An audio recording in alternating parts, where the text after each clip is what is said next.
আমি আপনাদের ভাই, আপনাদের চাচা, আপনাদের আপনারা আমার সহকর্মী, সহযোদ্ধা। এই পরিচয় নিয়ে আমরা এমন একটা রাজনীতির সূচনা করব, যে রাজনীতি হবে মানুষের কল্যাণমুখী রাজনীতি। হিংসা আর নয়, প্রতিশোধ আর নয়, আমরা সবাই মিলেমিশে একসাথে কাজ করব।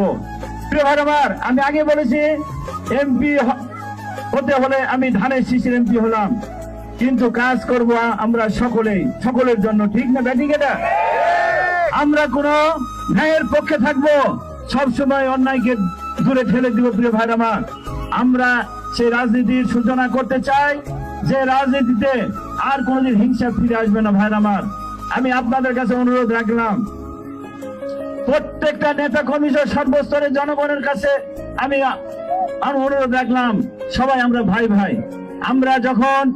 আমরা দেখেন আমাদের নবী মহানবী সাল্লাল্লাহু আলাইহি সাল্লাম, তিনি তার যে ঘোরতর শত্রু ছিল, কঠিন শত্রু ছিল, তারও বোঝা মাথায় টেনে নিয়ে অন্য জায়গায় পৌঁছে দিয়েছে। এই দৃষ্টান্ত আছে না নাই? তাহলে কেন আমরা তার উম্মত? আমরা